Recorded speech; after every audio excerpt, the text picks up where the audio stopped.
Hi, hello, namaste. Welcome back to Needs of Children. We are discussing about 10th standard English medium social science in that history chapter number 9 post independent India. In the previous session we get the information about after the independence what are the situations we are faced, and then communal violences, try to find out the solutions. So these are the important concepts we are discussed. Let's come to in this session we are going to get more information about post independent India. Yes, refugees crisis. Soon after the partition, a refugee crisis become a huge problem. During this period, millions of people tried to find the future in either of the country. So that is India and Pakistan. So soon after the partition, the refugees crisis become a huge problem.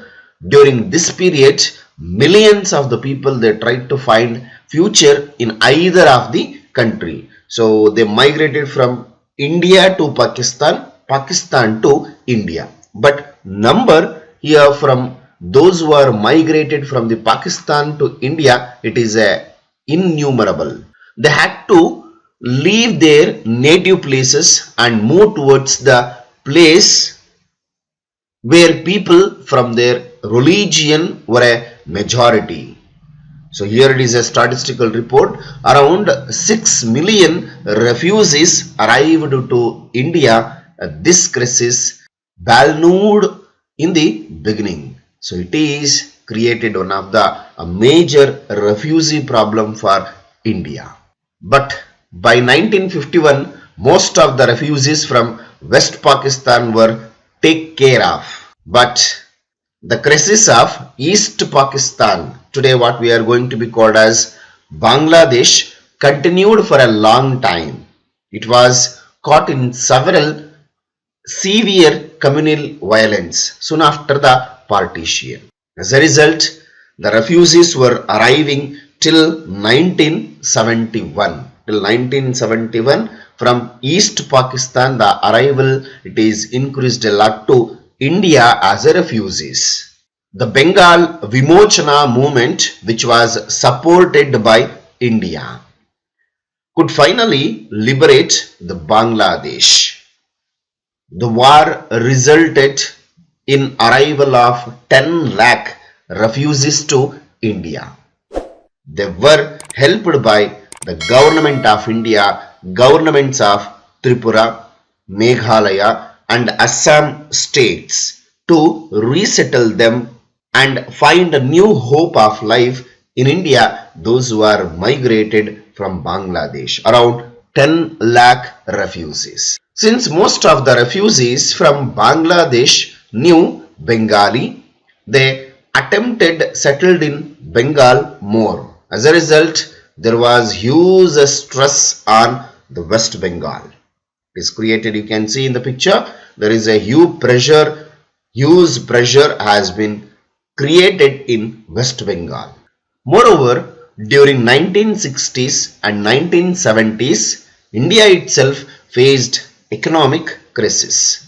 Major famines destroyed our financial security. Still, India did not leave its humanitarian concern and tried to provide better refugees facilities for them. So as a result of that, it is some of the very important effects were created by the refugees. Among that, refugees crisis become as a huge problem for the government. So government had provide better facilities like shelter, employment, land, education and then health facilities along with social environment are the very important responsibilities has been provided by Indian government to the refugees crisis. The people of Tibet had arrived in our country as refugees during Nehru time. From the Pakistan, West Pakistan, then after East Pakistan, even from the Tibet. They arrived to in our country as refugees during Nehru time. According to one estimate, there are around 1 lakh and 20,000 Tibetan refugees in India. As in 1960, the government of Karnataka sanctioned 3,000 acres of land to Tibetan refugees at Bailukuppe. So you can see there the place for those who are from the Tibetan refugees. Provided our Karnataka government 3,000 acres of land at Bailukuppe, and now it has grown as one of the major Tibetan settlement in India.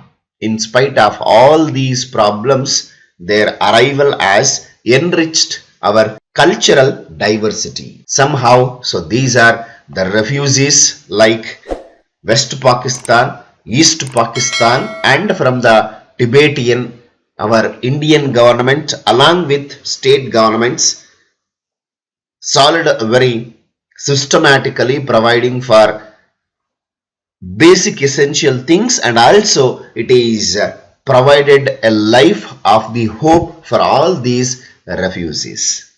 So after this concept, let's move on to formation of new government.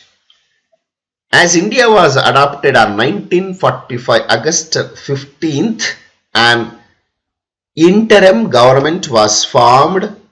Under that, Lord Mountbatten became the Governor General of India.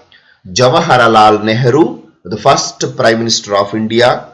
C. Rajagopalachari was elected as the first Indian Governor. So with this formation, as on January 26, 1950, the Indian Constitution was adopted. Dr. Rajendraprasad became the first President of India. The Constitution declared India as the sovereign democratic republic. Through 42nd Amendment to the Constitution, the words like secular, socialist were added in the year 1976. The government of India followed an independent foreign policy. That foreign policy, it is non-allied movement or non-allied. India adopted a parliamentary type of government. So this is the newly formed government highlighting points. Today, India has its own foreign policy. India has full freedom to show friendship towards other nations. Here are some of the very important integration of princely states. There were 562 princely states when British left India. After the refugees problem, that one more the very important severe problem it was faced, that is integration of princely states in India. There were 562 princely states when British left India.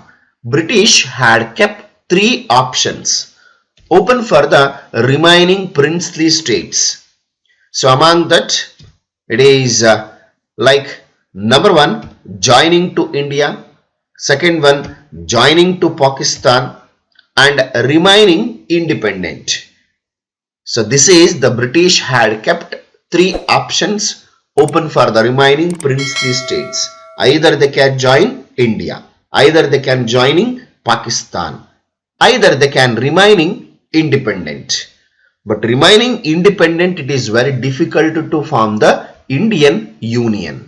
So that government of India through its instrument of accession offered an opportunity for the princely states to join federal structure of India. So to convince to join their kingdom with India, our Indian government, it is offered some of the very important instrument of accession. Number 1, revenue sharing based on the actual revenue of the state in the form of royalty.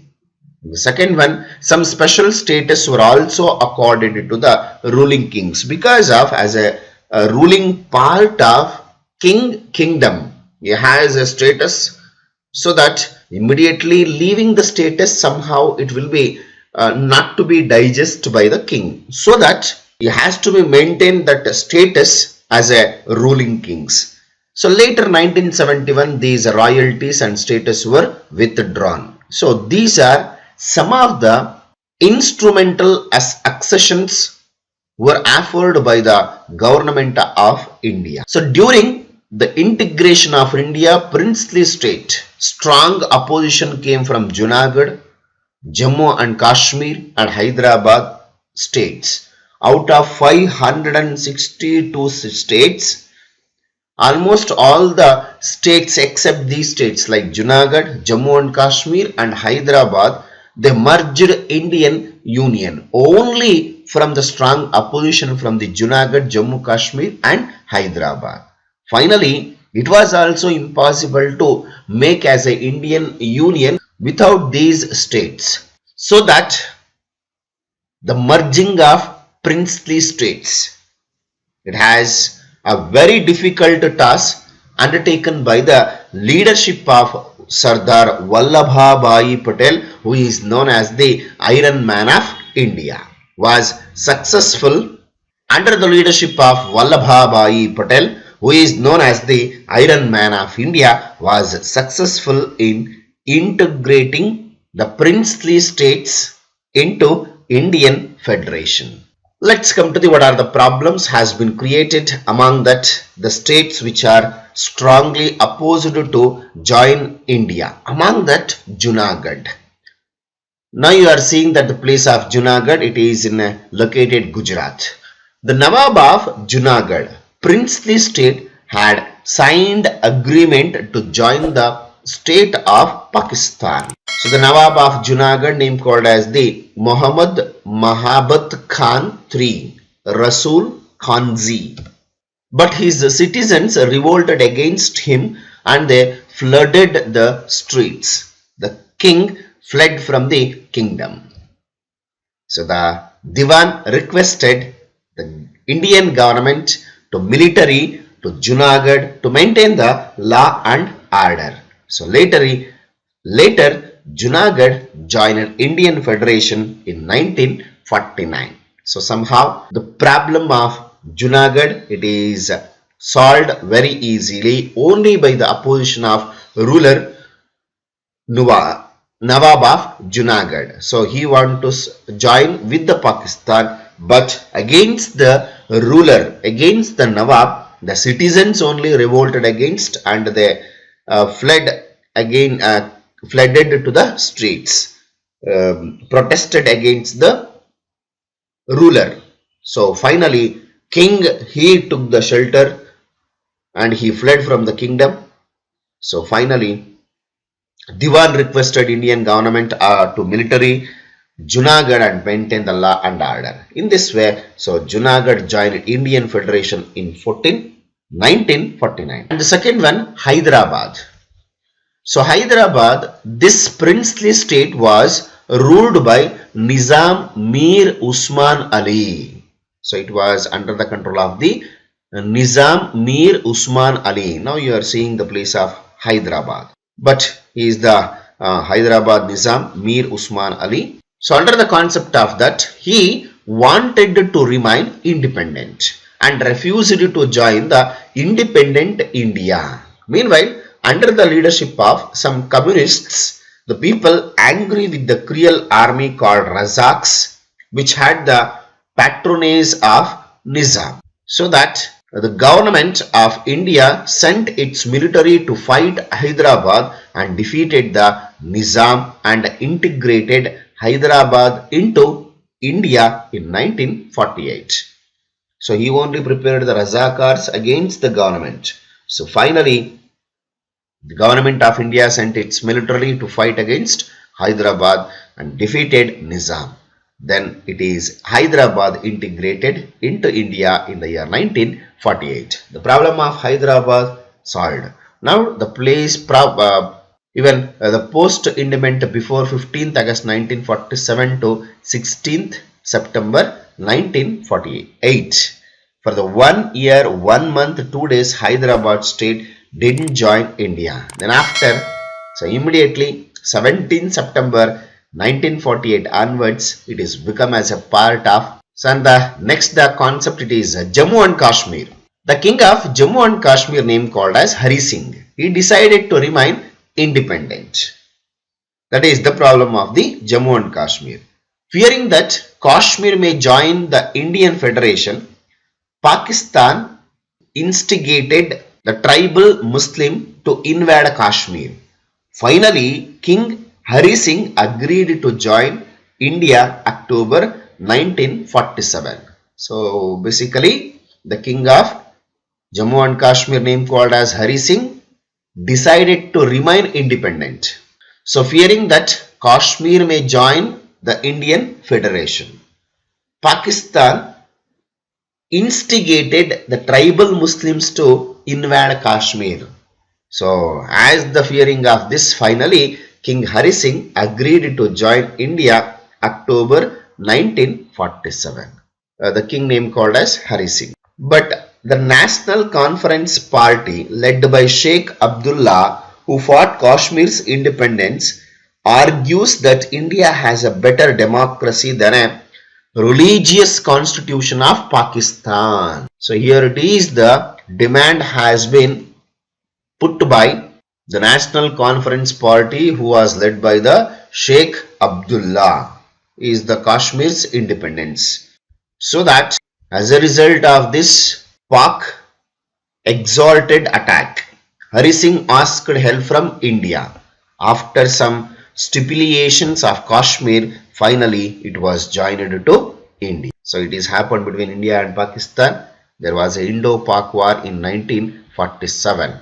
At this juncture, this issue was reported to UNO, United Nations Organization. So UNO issued battle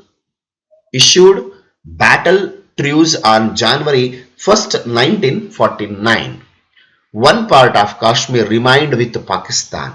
So Kashmir was that occupied by Pakistan. It was called as the Pakistan occupied Kashmir. What you are seeing, it is called as the Pak occupied Kashmir. It is called as a POK. Even a little part it is occupied by China. It is called as COK. And after the problem of Jammu and Kashmir, now it is about Pondicherry. When after the independence of the French had continued their hold over Pondicherry, Karaikal, Mahe and Chandranagore, many political parties like Congress, Communists and other wanted them to become part of India. As a result, all of these parts got integrated in the year 1954. So Pondicherry became the Union Territory of India in the year 1963. Somehow Pondicherry, it got by the freedom from the French. The next, Goa. Sustained movement was held to protest against the Portuguese occupation of Goa. Because of still Goa, after the independence also, the Portuguese, they are continued their over power in the Goa. Though they were ordered to vacate Goa, Portuguese brought more army from Africa and Europe, try to consolidate their power over Goa. So finally, Satyagrahis from all over India entered Goa and declared the exit of Portuguese Goa in 1955. So among that, one of the person named called as Dr. Tristoa de Braganca Kahu. So he was called as the father of Goa emancipation movement. So finally, Indian army occupied the Goa in 1961. Goa had remained a union territory till 1987 and later it is became a state. So after this, all the integration of princely states like 562, majorly some problems of Junagadh, Hyderabad and Jammu and Kashmir. So Pondicherry still it was under the control of the French, and Goa it was under the control of Portuguese. Somehow these are all the problems has been solved. Now United India has been created, but now the recognition of the states based on their language. So there is an internal protest, it has been started. The language based formation of states was a demand present during the British also. Even after the independence also, this demand it has been become more and more very severe for the demand of recognition of the states based on the languages. Both the British and regional governments never ruled them using as a local language. So in this background, formation of states based on languages was desired. So for this one of the movement it is went in Andhra Pradesh.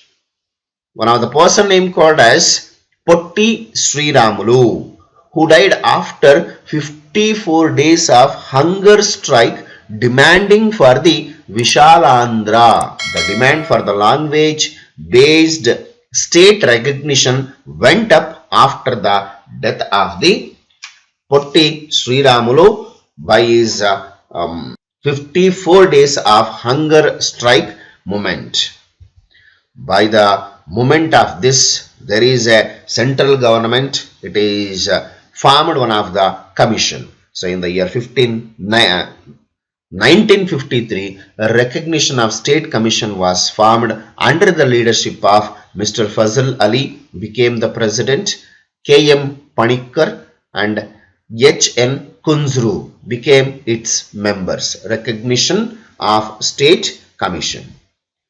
So as a result of this, Andhra Pradesh was formed as the first state based on the language in 1953. Recognition of States Act came into practice in the year 1956. According to this act, there were 14 states and 6 union territories were formed. Finally, the demand to integrate all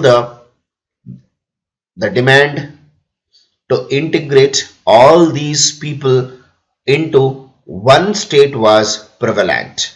Now, all Karnataka Rajya Nirmana Parishad had formed. Those who are Kannada speaking regions were part of various princely states like Mumbai Karnataka, Hyderabad Karnataka, Old Mysore Karnataka, Kodagu province, and then Madras Karnataka. So the demand to integrate all these people into one state was prevalent. All Karnataka Rajya Nirmana Parishad had formed. So finally, in 1956, Vishala Mysuru state came into existence. In 1973, it was renamed as Karnataka. Now, there are 29 states and 7 union territories in India, including Delhi. But now it is 28 states and 8 union territories. Recently, it is Jammu and Kashmir not considered as a union territory. So, as a result of now 28 states and 8 union territories, and Delhi is the national territory as well as capital of India. So, this is about the concept of post-independent. In case if you are having any doubts related to the entire lesson, you may comment in the comment box. I will solve your doubts and I will come back with the next video. Until, keep watching my channel. Thank you. Have a nice day. See you in the next session. Bye bye. Take care.